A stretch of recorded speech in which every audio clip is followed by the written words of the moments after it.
seperti yaitu uh, exercise is medicine. Ya. Jadi dengan bergerak, berlatih itu bisa sebagai obat, bisa membantu mengurangi nyeri. Ya. Jadi kalau nyeri itu kan macam-macam ya.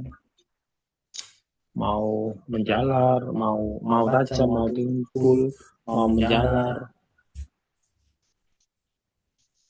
terus rasanya diiris-iris misalnya, Kak iris Dedi, obat. suaranya menggema.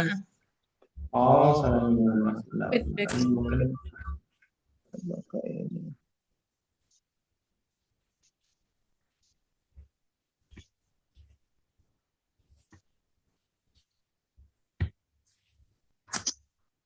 Oke, sekarang masih ya.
Oke, sekarang gimana? Mboten nggih? Sudah enggak, Pak? Nggih, alhamdulillah. Nggih. Ya. eh untuk terapi latihan ya, bagi fisioterapi itu adalah obat ya. Jadi kami itu idealnya sih pakai resep latihan ya. Jadi kalau kalau dokter kan memberi resep dengan obat, kalau kami dengan latihan. Makanya memang latihan itu bisa bersama kami atau bisa latihan mandiri ya, bisa latihan mandiri atau sama keluarga ya. Mungkin ya sedikit beda rasanya lah soal itu ya. Ya, latihan itu ada yang pasif, ada yang aktif. Yang aktif itu bisa dengan cara dibantu. Jadi kita mengacu pada nilai otot ya, pada MMT-nya. Jadi kalau nilainya 3 ya otomatis ya.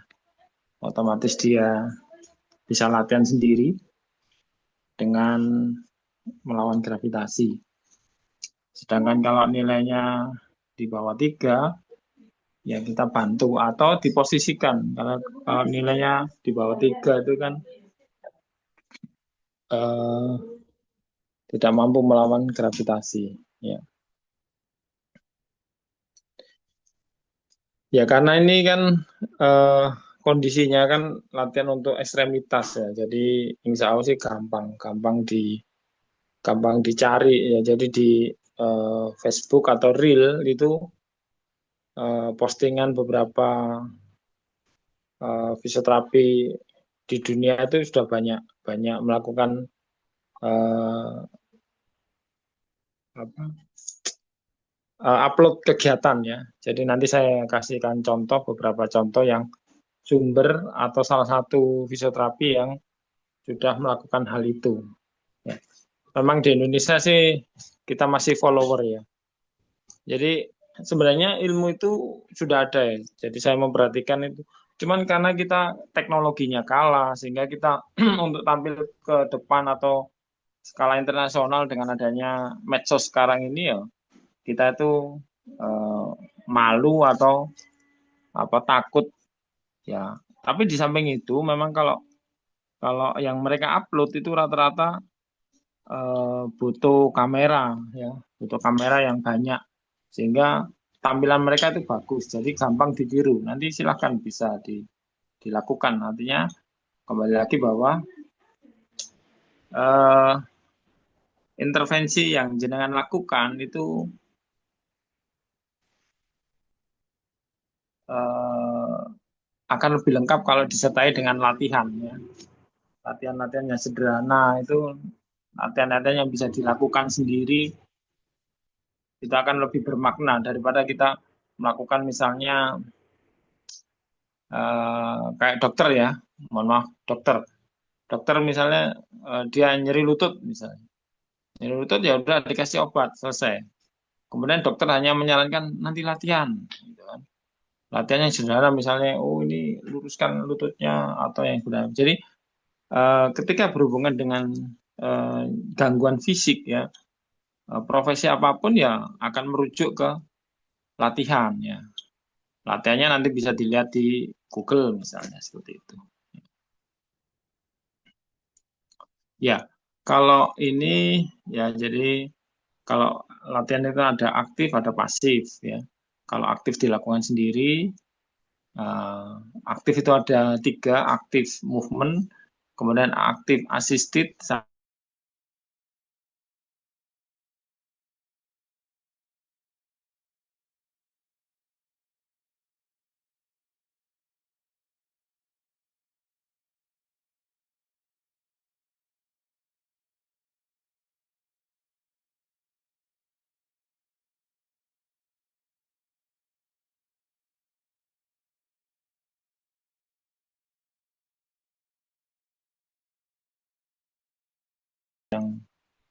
apa ya, alami ya. Jadi alami bahwa kalau dia pasti kaku sendinya ya. Karena kan di sendi itu kan ada otot, ada ligamen ya. Nah, kalau dia stagnan itu yang sering kaku sendi.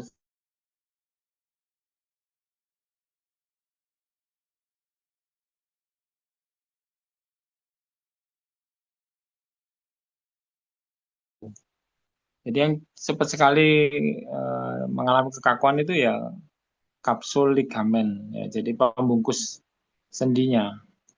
Begitu dia ada masalah di situ, maka sendi tersebut akan mengalami kekakuan.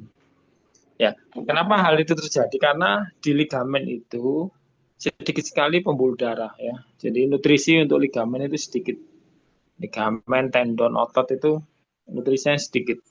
Sehingga kalau ada masalah itu gampang sekali mengalami kekakuan. Ya. Nah, tugas kita bagaimana? Ya, tugas kita itu mengurangi kecepatan kekakuannya. Kalau misalnya posisinya, kondisinya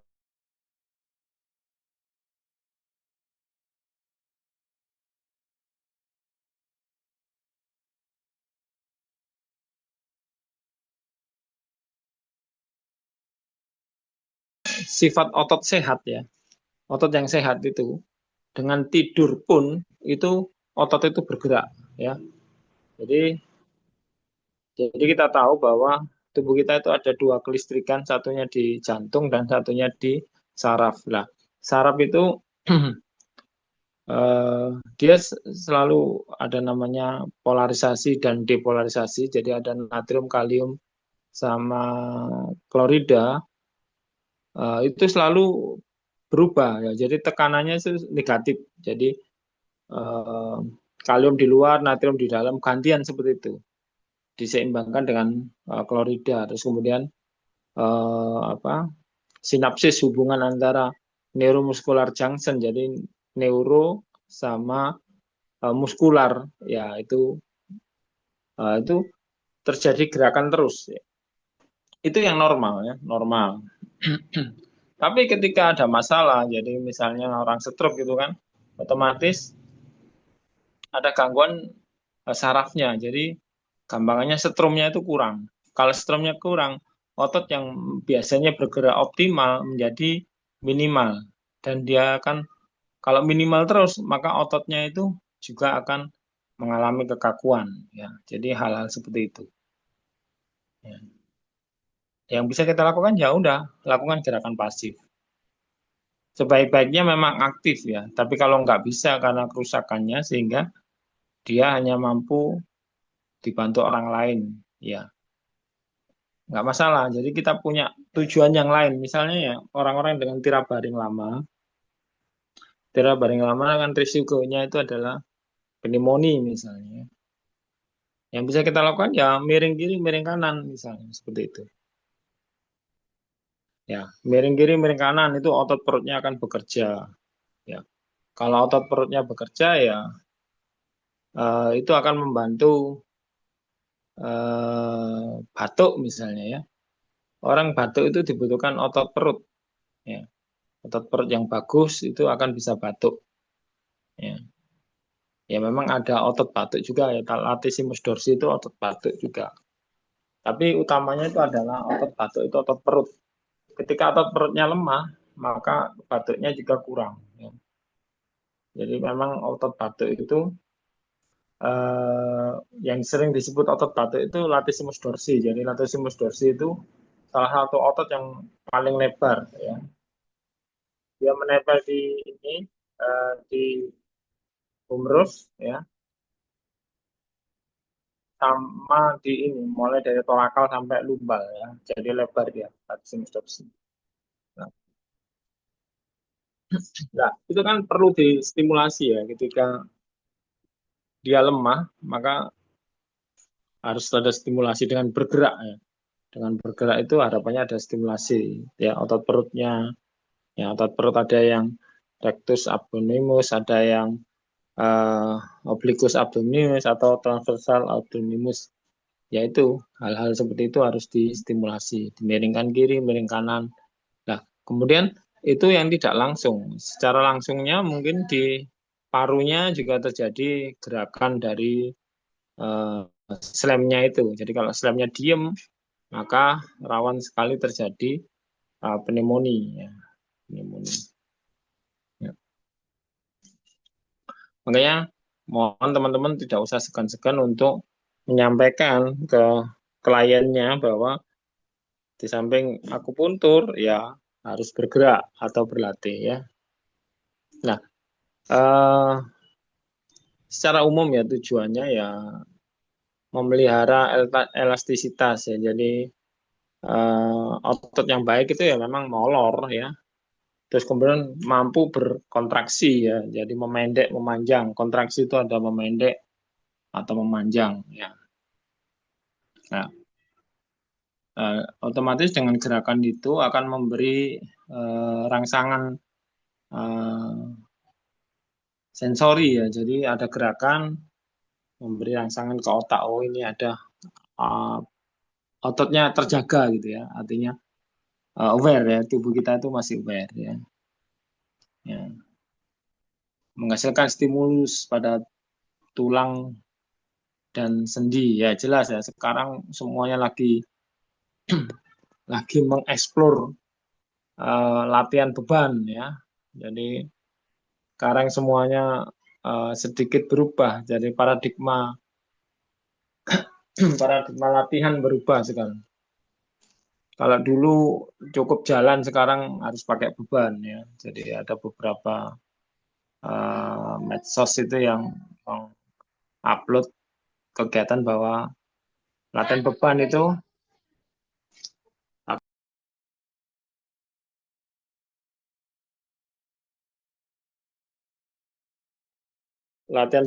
sangat bermanfaat ya untuk tulang dan sendi. Ya.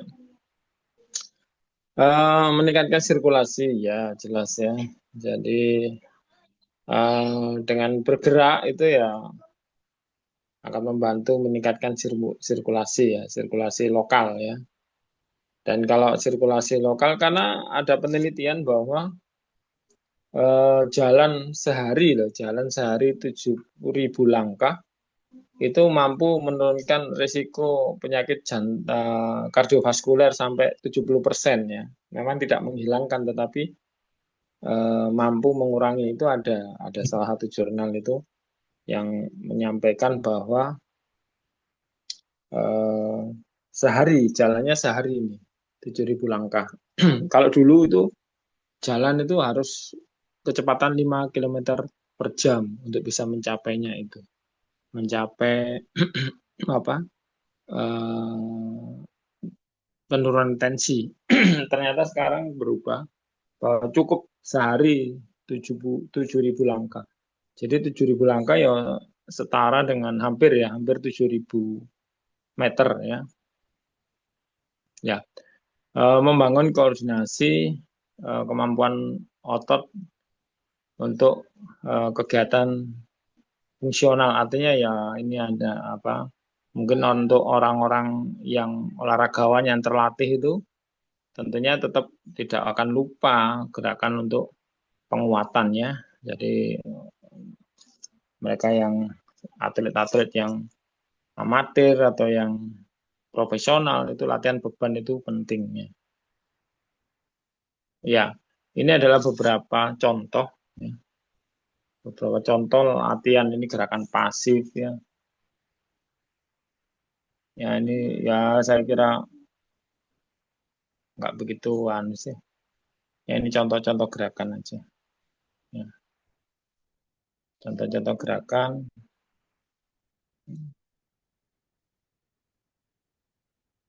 Ini saya ambil di ini Caroline Kirchner. Nanti kalau ada yang tertarik nanti bisa tak kirimi. Ya. Monggo dibaca-baca nanti. Nanti bisa.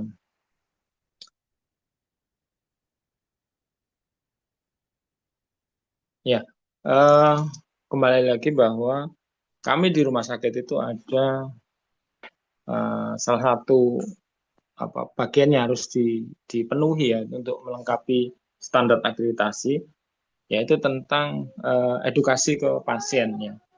Edukasi ke pasien. Jadi edukasi itu sesuai dengan profesinya ya. Jadi kalau kami fisioterapi ya melakukan latihannya. Jadi bisa praktek langsung ke pasien, bisa demo kita yang melakukan ya, bisa seperti itu. Ya. Atau bisa memberi contoh-contoh gambar ya di medsos misalnya ya, itu bisa dilakukan ya. Jadi adanya tentang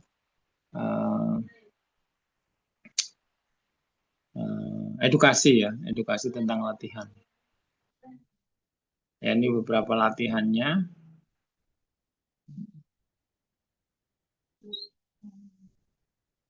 Nah, ini saya sempat downloadkan salah satu ya. Ini yang untuk bahu ya. Jadi untuk bahu. Ya. Banyak sih, banyak anunya sih. Apa nanti kalau kalau memang membutuhkan ya. Nah, ini bisa diganti dengan terapen ya. Jadi nggak perlu nge-gym lah, nggak perlu nge-gym, kita bisa manfaatkan yang ada ya. Tapi ini contoh-contoh yang standar ya, yang standar ya. Yang karena dia diupload kan, jadi karena dia diupload ya, mereka memberi contoh yang standar seperti apa. Jadi hanya berapa detik ini, hanya berapa detik ya. Jadi ini latihan-latihan yang sifatnya melibatkan banyak sendi ya, jadi bukan hanya satu sendi saja ya. Jadi yang seperti ini untuk shoulder press ini ya, shoulder press ya. Nah itu yang perlu kita ketahui bahwa setiap kita menggerakkan tangan ya, setiap kita menggerakkan tangan, maka otot perutnya itu berkontraksi ya. Ya, jangan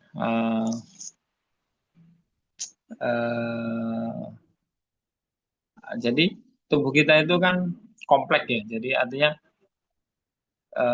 jarang sekali kita melakukan kegiatan itu yang sifatnya single single action untuk ototnya. Sangat jarang ya. Sangat jarang. Kecuali dengan berbaring ya. Dengan berbaring. Ketika kita duduk, berdiri, maka banyak bagian otot yang lain itu terlibat ya. Bagian otot. Nah, itu namanya overflow kontraksi namanya. Jadi overflow kontraksi. Dan contohnya yang paling sederhana aja. Ketika jenengan panco ya, panco pakai tangan kanan, tapi begitu lawannya kuat, ya, maka komponen otot sebelah kiri juga akan ikut eh, ikut berkontraksi, yang kiri itu juga seperti itu. Ya. Jadi begitu kita melakukan gerakan tangan kanan yang kuat, maka komponen tangan kiri juga akan ikut berkontraksi. Ya. Ya, semuanya seperti itu, melibatkannya.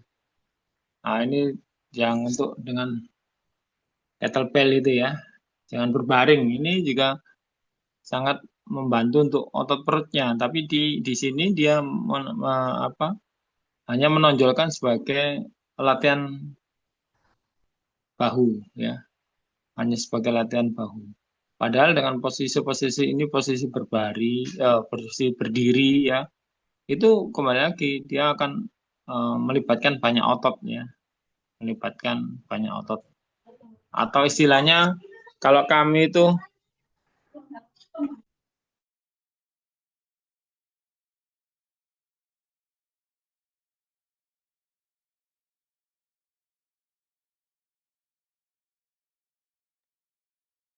ya eh, makanya yang ini hanya ditonjolkan bahwa oh ini untuk bahu, padahal banyak hal ya, banyak hal. Terutama perut ya, otot perut ya. Jadi ada penelitian bahwa sebelum menggerakkan tangan 50 detik itu otot perutnya berkontraksi. Kami kalau kasus stroke ya, kasus stroke itu sebaik-baiknya itu latihannya sambil duduk, sebaik-baiknya ya.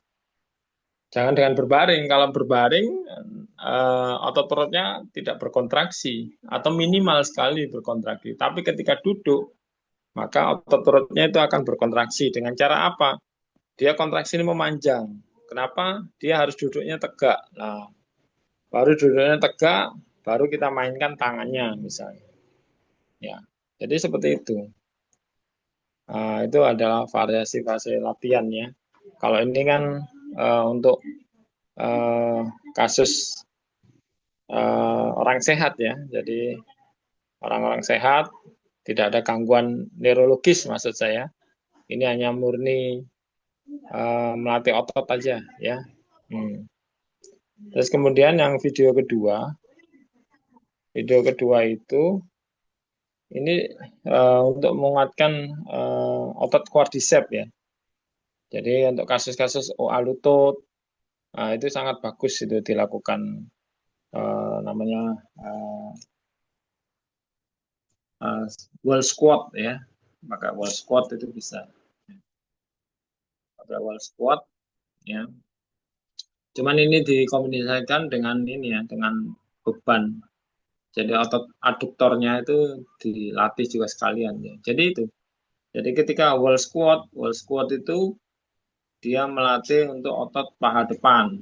Tapi ini ditambahi ya. Jadi ditambahi dengan beban, ini pinggangnya juga terlatih ya. Kemudian ditambahi uh, dengan band ya, tarikan ini, maka uh, otot dari aduktor paha dalam itu juga berkontraksi. Jadi seperti itu. Jadi ada variasi-variasi latihan yang mau latihannya sederhana, misalnya, nanti untuk nyeri lutut lakukan gerakan ini, ya.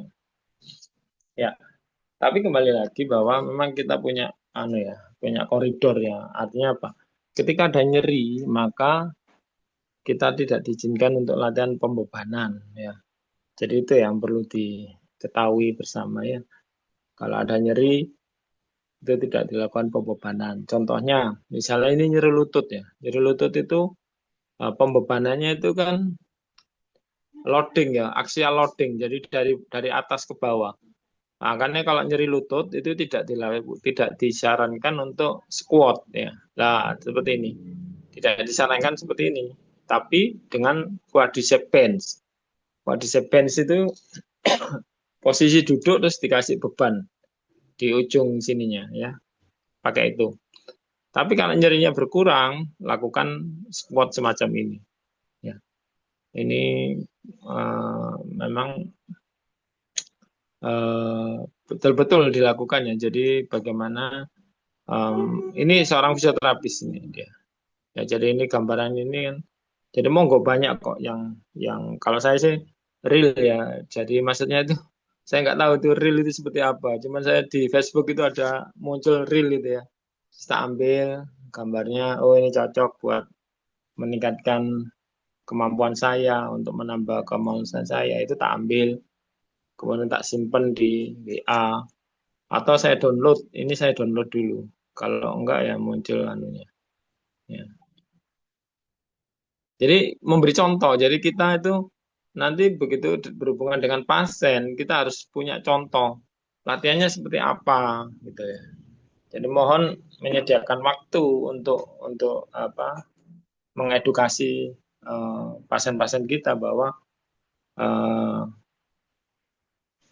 terapi yang kita lakukan itu tidak tunggal. Jadi eh, penyembuhan nyeri, pengurangan sakit itu tidak tunggal. Tidak hanya obat saja, tetapi ada beberapa hal yang bisa membantu ya, yang bisa membantu. Ya. Pak Didi boleh tanya? Boleh langsung, monggo silakan. Ya, untuk ini Pak Didi yang eh, pasien yang stroke itu, latihannya itu gimana untuk duduk itu? Terus yang mereka keluhkan kan sering-sering jari-jari tangan itu yang agak lama, kaku atau gimana itu susah begitu. Bisa Iya, nanti minta minta diberi ini Pak Didi apa untuk latihan mereka-mereka yang stroke untuk ekstremitas atas dan bawahnya itu. Makasih Pak Didi. oke, terima kasih pertanyaannya. Ya, eh, untuk stroke, stroke itu sangat kompleks ya. Jadi sangat kompleks. Kembali lagi, saya akan sedikit mengulas tentang stroke. Stroke itu adalah serangan ya. Jadi sebenarnya penyakitnya itu adalah gangguan pembuluh darah otak atau cerebrovascular accident ya, CVA. Ya, stroke itu orang menyebut stroke itu karena serangan ya. Tipe stroke ya, tipe atau apa ya? Ya, saya jelaskan dulu ya. Tipe atau macam ya, saya bingung. Ya, saya jelaskan dulu. Serangan itu tentang serangan dulu ya. Serangan itu kita tahu, serangan itu ada yang ringan, sedang, berat, sama mematikan ya. Ini ada yang pemain tenis nggak? Kalau pemain tenis itu untuk pemanasan kita namanya stroke namanya. Latihan stroke. Jadi latihan menyerang gitu ya.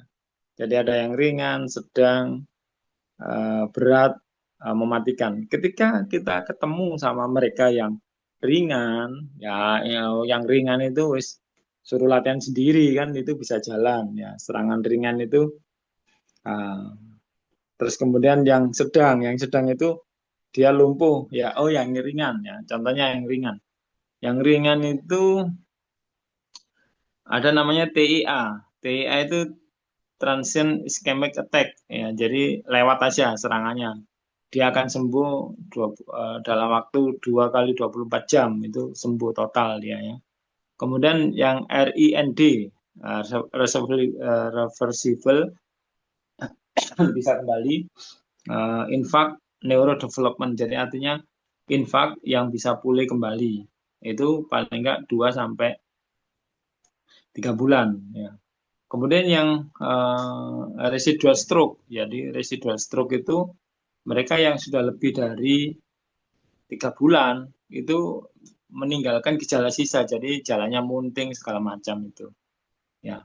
Terus ada lagi yang keempat itu progressive stroke ya.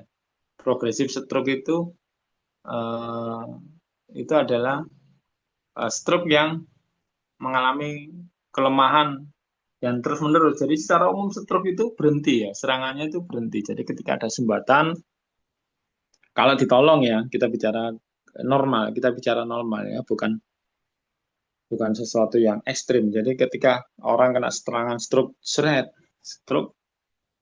ya taruhlah misalnya eh, bicaranya pelu, kemudian wajahnya menceng, misalnya seperti itu, atau tidak mampu menggerakkan tangan misalnya, dia datang ke rumah sakit, oke, stop dari situ, diobati,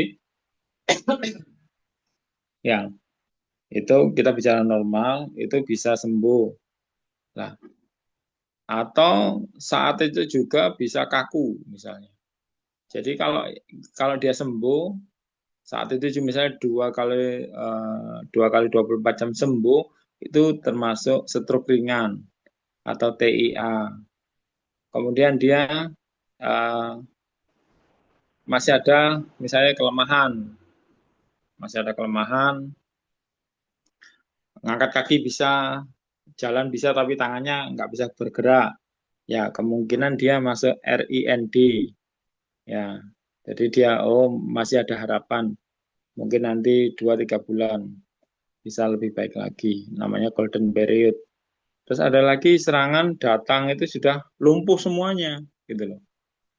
Nah, itu mungkin itu yang tipe ketiga. Jadi dia akan mengalami eh, residual. Jadi menceng-menceng misalnya jalannya sulit atau seperti apa. Itu yang tipe ketiga. Sedangkan tipe keempat itu adalah stroke dengan in evolusi. Jadi stroke-nya itu gak berhenti. Jadi saya pernah ketemu pasien itu 2 pasien, tapi yang satu saya tidak ngamati, yang satunya saya ngamati. Jadi bagaimana beliaunya itu datang, ditolong, sempat membaik, terus menurun kondisinya. Sampai akhirnya semakin turun. Jadi itu kalau stroke in evolusi itu artinya stroke-nya itu apa? Sumbatannya itu ada terus. Jadi cenderung progresif ya. Stroke in evolusi podo karo stroke progresif. Jadi sumbatannya tambah terus. Kalau tidak segera diatasi dia akan disertai dengan kematian. Ya, jadi itu. Nah, ketika jenengan ketemu dengan orang-orang yang sudah 1 tahun kan, misalnya ya kan, gimana Mbak? Benar ketemu 1 tahun atau berapa bulan itu? Ya, ya pernah yang stroke ringan 2 hari sembuh sendiri setelah dibantu terapi Mm-mm, juga. Terus pernah juga yang baru tiba-tiba langsung apa lumpuh langsung pelo seperti itu. Terus tapi mm-mm. ya sembuhnya agak lama, setahunan mungkin. Tapi Ya, alhamdulillah ada sisanya dikit sih. Oke. nah ya. Jadi Hmm. oke, ketika kita ketemu dengan pasien yang punya gejala sisa, misalnya tangannya nekuk, ya, jalannya menceng-menceng, kita harus segera memutuskan apa yang kita atasi duluan. Ayo, kalau jenengan ketemu seperti itu, kira-kira apa yang diatasi duluan? Mencengnya itu yang Oh, apa mukanya itu. Ngaten, ya, Pak. ya, bisa seperti itu. Jadi artinya yang kita bisa benahi duluan itu adalah hal-hal yang masuk akal gitu loh. Jadi mencengnya bisa dibenahi. Sedangkan untuk spastiknya bagaimana? Apakah aku untuk punya teknologi untuk menghilangkan spastik atau mengurangi spastik? Ada enggak? Atau metode enggak yang seperti itu? Kalau jari-jari itu pernah saya lakukan, ini saya buang darahnya di ujung-ujungnya jari itu loh Pak Didi. Mm-mm, Jadi mm-mm, saya tusuk pakai anu apa jarumnya bekam itu, mm-mm, jadi cetit mm-mm, begitu, terus saya keluarkan, saya pisahkan keluar, terus mm-mm, kemudian saya bekam di telapaknya itu pakai anu kop yang kecil. mm-mm, mm-mm. Alhamdulillah terbantu, tapi itu sudah agak mending, cuma beliaunya saat itu tidak bisa tanda tangan gitu kan, waktunya akhir tahun gini kan ada Ya, SMP apa gitu kan perlu tantangan. Terus setelah itu mm-mm. saya minta untuk silakan tanda tangan coba dulu kan, awalnya ragu-ragu tapi alhamdulillah oh iya bisa gitu. Sama di celah-celah jari itu saya tusuk pakai jarum Mm. 1 jun insya Allah. Itu Mm. alhamdulillah terbantu. Ya, ya, makanya kan prioritas ya. Jadi artinya ketika jenengan ketemu seperti itu, prioritasnya di mana? Jadi nggak bisa, wah kok tangan sekaligus membenahi kaki itu kan nggak bisa ya. Mohon maaf, nggak fair gitu loh. Makanya di situ adalah skala prioritas jenengan. Mau yang mana ini yang diperbaiki? Oke. Ya. Ya, ya itu pernah nggak disampaikan ke pasiennya? Ah, Enggak. ya. Biasanya ya ini apa pakai akupuntur scalp itu kan, terus kemudian keluhannya itu ya tangan, kaki, terus apa misalnya muka juga itu ya di akupuntur semua gitu kan. Cuma eh, ini apa progresnya itu untuk jari itu lama banget gitu loh. Memang rata-rata begitu. Ada beberapa itu keluhannya memang jari agak jauh dari tubuh saya bilangnya gitu. Jadi saraf-sarafnya kan juga terjauh, jadi jangkauannya lebih mungkin juga memang harus agak lama, harus sabar saya gitu kan aja. Ya, memang kalau jari-jari itu lebih kompleks ya. Jadi Oh gitu. dia itu kecil tapi ototnya lebih banyak dibandingkan dengan kaki. Terus gerakannya juga lebih banyak. Jadi otomatis eh, jari itu akan lebih sulit. Nah, makanya di sini yang perlu kita garis bawahi bahwa eh, kita itu seringnya itu anu, rombongannya. Iya, iya Pak Saya Didi. itu, Iya nah, pasien tuh kan maunya enak semua, keluhannya ya tuh tapi semua gitu. sebentar itu fair nggak kira-kira fair katanya? Ya sebisanya membantu kita aja Pak Didi sama motivasi begitu.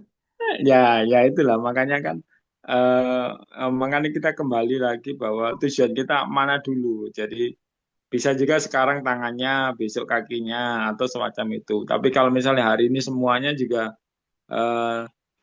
tubuh itu kan juga punya punya kemampuan ya. Jadi punya kemampuan untuk menyerap eh, apa stimulasi dari luar gitu loh. Ketika stimulasinya tumpang tindih ya agak susah. Tapi Oh, nggak masalah Mbak. Artinya eh ya podo ae fisioterapi yang ngono iku. oh ya, oh ya. Padahal mestinya gini, tapi kan memang susah juga ya ketika saya di rumah sakit atau home care itu ya semuanya padahal kan misalnya kita bisa benahi dulu sekarang misalnya terangnya dulu atau tangannya dulu. Kalau memungkinkan tangannya dulu misalnya saya butuh tanda tangan ya oke. Satu tatap muka atau dua kali tatap muka itu hanya tangan tok. Jadi waktu 1 jam itu dioptimalkan tangan tok. Kan selama ini kan boten. Ya tangan, ya geger, ya Iya, sikil. Ya. Nah sebetulnya terus lebih efektif perbagian gitu nggak Pak Didi? iya, idealnya seperbagian. Kalau saya membaca itu ada salah satu teori yang di Amerika itu mereka gitu, tangan dulu, geger dulu gitu. Maksudnya itu seperti itu. Kita benahi yang mana dulu ini, gitu loh.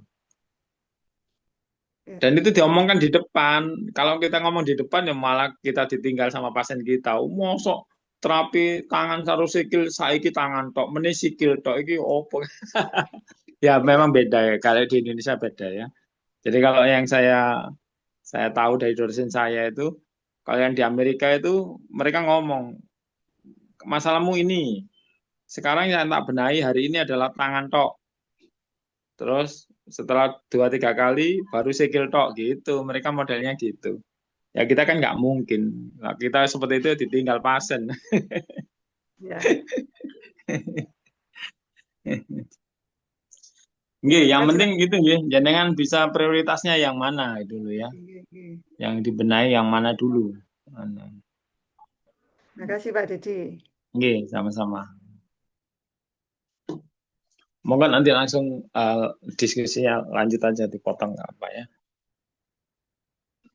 Ya, ini kan kembali lagi bahwa yang saya sampaikan ini adalah secara umum ya. Artinya eh, cederanya itu tidak melibatkan neuro ya. Jadi tidak melibatkan misalnya gangguan metabolik ya. Jadi akan menjadi lebih sulit kalau ini hanya murni pada apa sehari-hari ya. Jadi misalnya nyeri otot, nyeri bahu, nyeri lutut, nyeri pinggang ya. Jadi itu seperti itu. Jadi ada 3 komponen yang perlu kita lakukan. Kalau ada nyeri-nyeri yang sifatnya muskuloskeletal, ya, mulai dari gerakan pasif untuk ngecek komponen mana yang nyeri, misalnya stretching, ya, ya. Kemudian gerakan aktif itu edukasi ke rumah, kemudian penguatan penguatan dengan beban yang sederhana ya. Ya. Kemudian penguatan dengan ini anggota beban dari tubuh ya.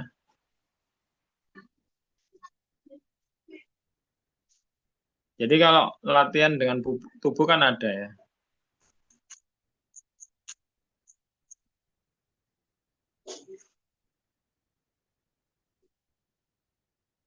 Ya, namanya kalistenik ya. Kalistenik itu contohnya push up, pull up gitu ya. Squat itu dengan beban tubuh aja itu sudah bisa membentuk kemampuan ototnya bisa terbentuk kok ya. Jadi itu. Dan kita melakukan ya. Jadi kalau mau memberi contoh ya harus melakukan. Ya paling nggak yang sederhana-sederhana lah. Yang sederhana-sederhana ya. Ini dasarnya pembebanannya itu kita pakai namanya 1RM ya. Ini faktor yang mempengaruhi latihan ya jelas ya, biologi, nyeri, demografis, kognitif ya, metodologi dan pengukuran. Ya, kita itu kalau pembebanan itu namanya pakai 1RM namanya ya. 1RM itu satu kali repetisi maksimal ya. One repetisi maksimal. Jadi karena kami itu namanya ada latihan-latihan yang sifatnya endurance, ada latihan-latihan sifatnya untuk strength. Jadi acuannya itu 1RM. Jadi misalnya gini, kita itu mau melatih otot quadricep misalnya. 1RM-nya bagaimana? Quadricep itu nanti diukur untuk repetisinya. Jadi dia duduk, oh ya gak ada gambarnya ya. Latihan pembebanan pada sendi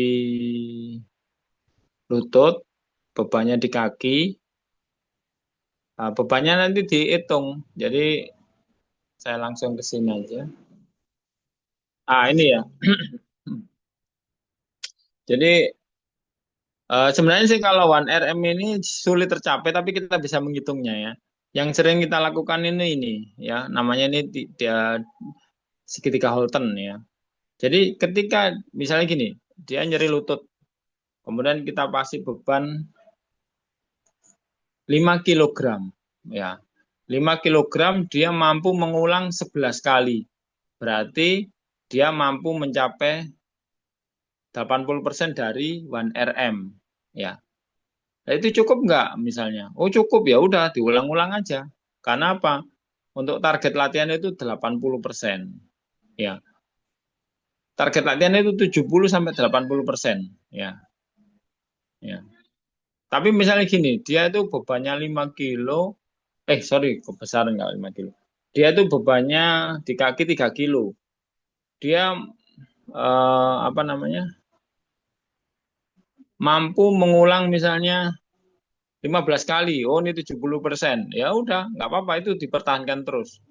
Ya, itu cukup ini zona exercise ini ya. 65 sampai 80 itu zona exercise. Tapi kalau misalnya dia itu 3 kilo tapi pengulangannya 30 kali, oh berarti kurang berat. Jadi harus ditingkatkan, ya. Jadi itu hanya ngukur anu beban aja. Karena kalau tidak mencapai zona ini ototnya juga belum terbangun, ya, belum terbangun. Tapi misalnya kan dengan beban 3 kilo dia mampu mengulang 2. Wah, ini terlalu berat misalnya. Ya gak apa-apa diturunkan aja, ya. Jadi ini rumusnya, ya. Rumusnya untuk kondisi-kondisi muskuloskeletal. Ya, tapi tetap ya tetap ini tidak bisa tidak bisa dihilangkan ya. Faktor biologis, faktor nyeri ini juga harus hati-hati di sini ya. Ya. Tapi perlu diketahui bahwa metode-metode 1RM ya. Sorry, alat ukur 1RM itu kami sudah sangat jarang pakai ya. Sangat jarang pakai. Jadi dia pakai individual otot ya. Nih 1RM itu adalah untuk individual otot. Jadi misalnya quadricep aja untuk otot quadricep. itu dilakukan warem bisa. Tetapi ketika kita melibatkan seperti ini, nah seperti ini tidak bisa pakai 1RM kita. Ya, ini karena ini multitask ya, jadi banyak otot yang terlibat kalau seperti ini. Tapi kembali lagi, pilihannya adalah ketika ada nyeri, maka jenengan lakukan latihan-latihan yang sifatnya single task ya. Latihan-latihan yang sifatnya eh, apa satu kelompok otot ya, tidak melibatkan banyak otot ya. Seperti ini kan banyak otot yang terlibat ya. Otot paha, otot pinggang ya. Ini otot tangan, ini banyak yang terlibat di situ. Saya pernah menangani kasus ini pemain bola ya. Pemain bola itu lututnya nyeri ya. Kalau dibuat tumpuan, buat kalau jalan sih sedikit nyeri, tapi lah untuk lari loncat itu nyeri sekali. Apa yang saya lakukan? Ya latihan saya lakukan dengan cara latihan quadricep bench. Ya, quadricep bench. Sebentar saya carikan latihannya ya. Mohon ditunggu sebentar.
Vietnam thì kemarin saya udah minta.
Ya, ini ini adalah contoh quadriceps bench ya.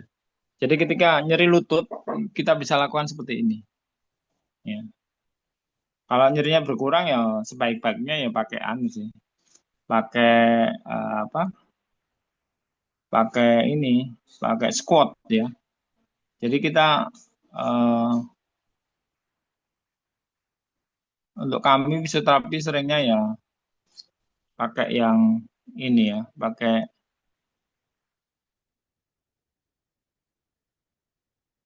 multitask ya, yang pakai multitask kita. Kita seringnya pakai multitask ya.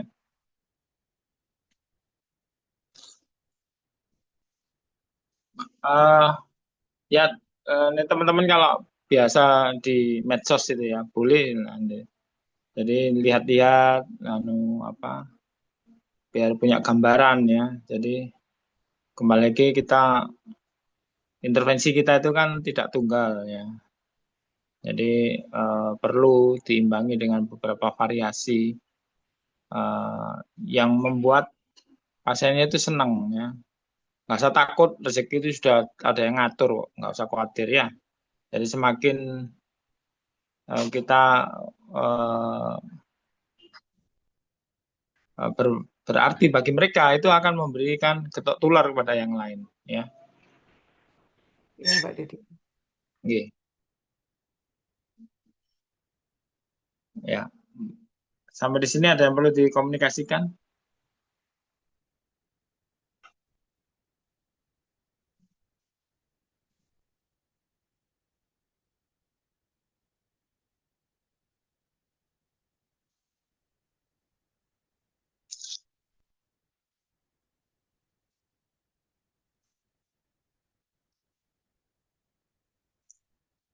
Ya semoga nanti kalau ada yang perlu di ngobrol-ngobrol via WA silahkan ya.